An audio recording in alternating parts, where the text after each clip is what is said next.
Hello and welcome back to Israel with Aline.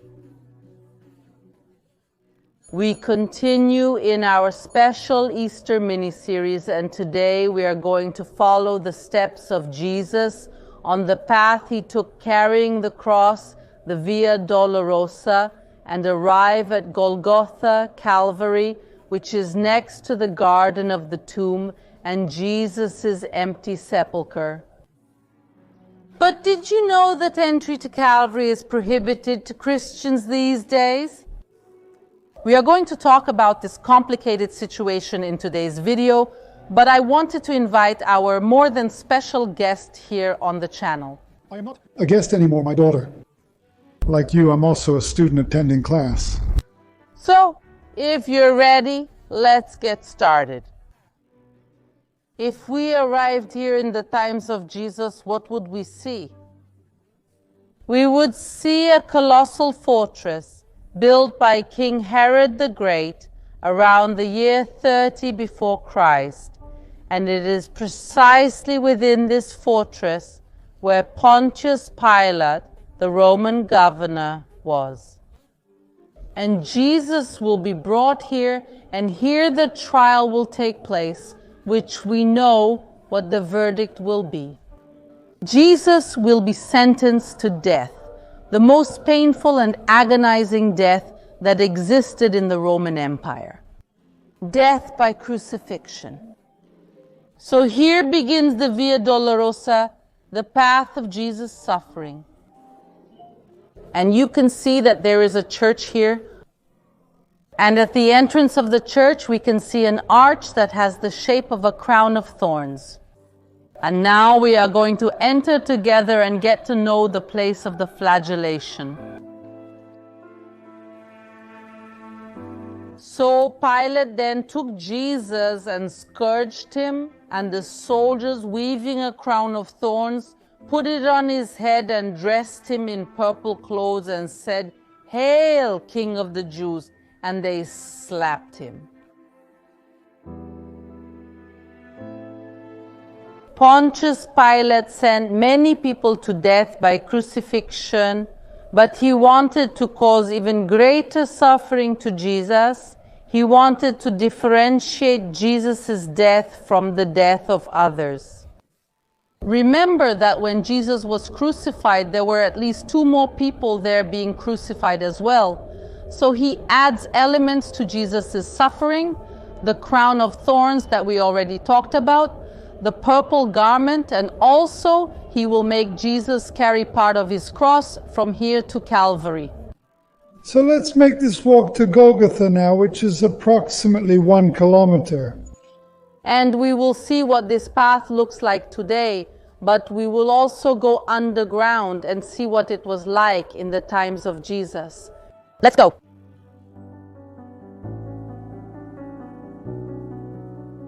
So now we start the same path that Jesus took carrying the cross. This video is part of our Easter mini-series. In previous episodes, we followed Jesus' steps in the triumphant entry, the location of the Last Supper, Gethsemane, and Jesus' arrest. I'll leave the link above for those who want to also watch the previous episodes, but now we are going to do something amazing together. We are going to enter this building and go down to the basement to see the remains of the Antonia fortress and the streets from the time of Jesus.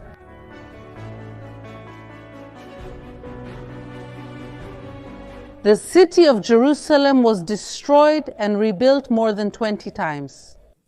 And each time it gets destroyed, a new layer forms. Imagine the city as literally a layer cake. So the layer we were walking on up there, it's from today. And that's why we went down all these stairs to get here. Now we are walking at the original level from the time of Jesus. And I want to show you now the actual remains of the Antonia fortress. Let's go.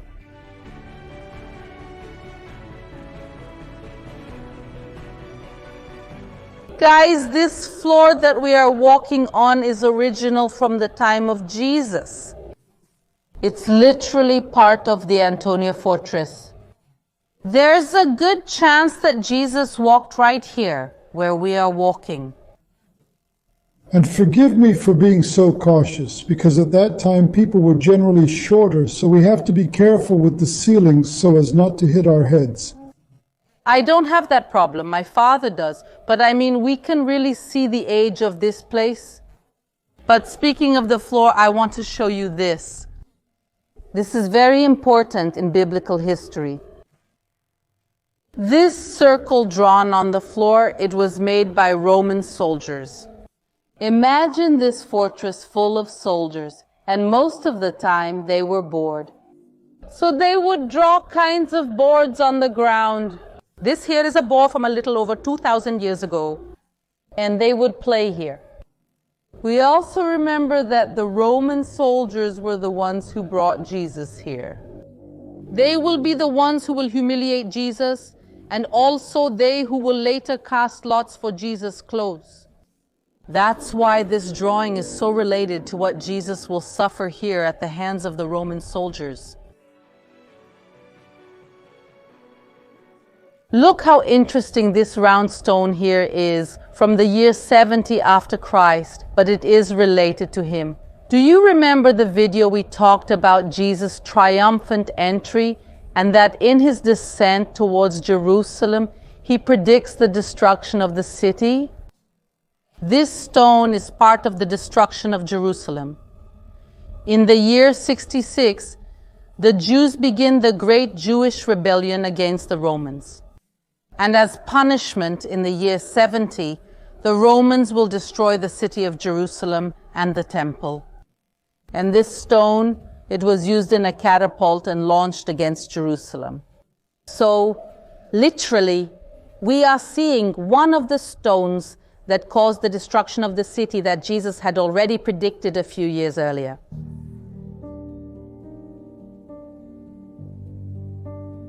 Now let's go back to today's street level and keep walking along the Via Dolorosa.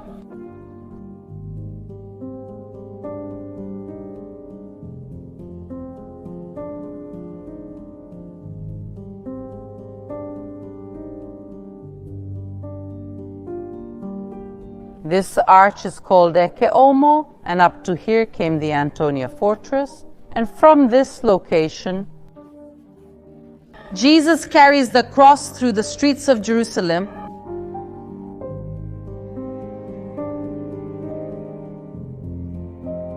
And now we are reaching the crucial moment of our journey where the path divides. What do you mean? Is there only one painful way? It starts at the place of Jesus' judgment and everyone agrees where it happened. At the Antonia fortress where we just saw.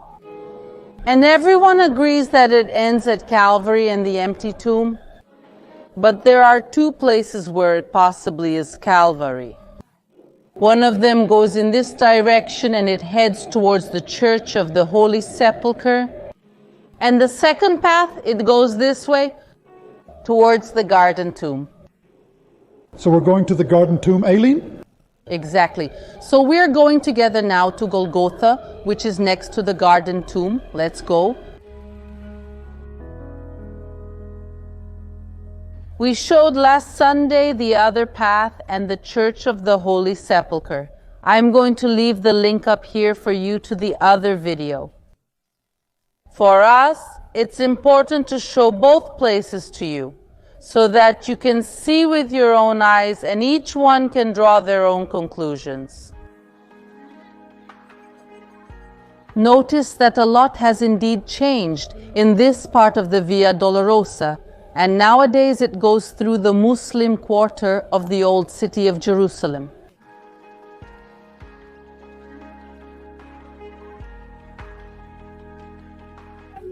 You see, it's not so much about the distance of almost a kilometer, but the climb is on a very steep terrain, which makes this walk quite tiring. And there's another important issue. Sometimes people are surprised that here on the Via Dolorosa there is a huge market like this one. and they expect there to be an open path where Jesus walked. No. As you can see, there are people passing by, commerce and mess happening. Pontius Pilate, when he orders Jesus to carry the cross through the city streets, he does this through busy streets. He made a point, isn't it? He made a point, exactly. To expose him. Exactly. The idea is to expose, to show, not only to humiliate him, but that the greatest number of people see his humiliation through the streets of Jerusalem. Exactly. So today, of course, it's a different market, but it's also a busy area like it was back then, and even more so now in this time that we are in, which is both Ramadan for Muslims, as well as Jewish Passover will start soon, as well as Christian Easter. So altogether transforms this area that is already busy into even more so. Here in front, we already see the Damascus Gate, and through it we will cross.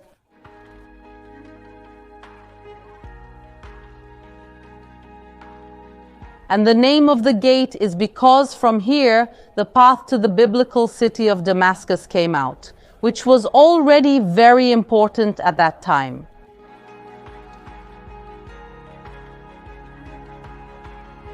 As you just saw, we came out of the Damascus Gate and we are outside the walls. This is very important because we know that Jesus was crucified outside the walls of Jerusalem. But can any of you tell me, Aline, these walls are not from the time of Jesus? They are only 500 years old. How do we know that we are outside the walls also in the times of Jesus?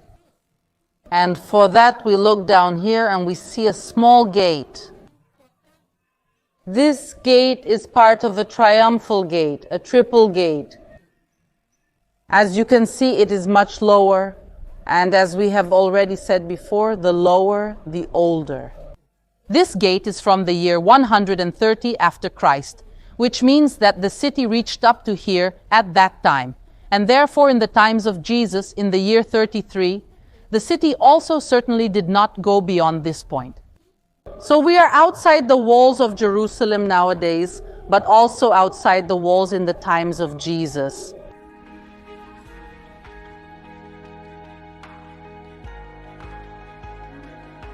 Let's continue our walk, and we are already very close to Golgotha.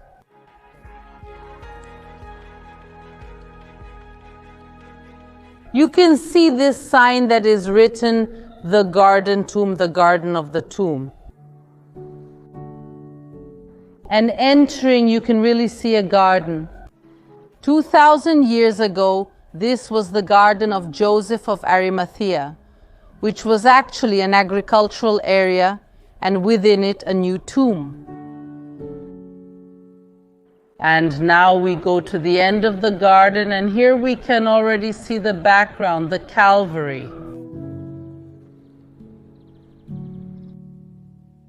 Behind me you can see Golgotha, which means Calvary or skull. We can clearly see there the two holes and a part that looks like a nose that collapsed a few years ago. We are also going to see now the old photos of what this place looked like.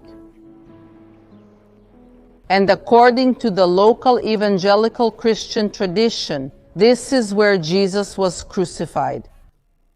It wasn't on a gigantic mountain as we see in the movies, but on a relatively low hill. The idea was to use a place that would draw attention so that again as many people as possible would see the suffering of Jesus and the other people who were crucified here. This place also, you can see that it is cut off.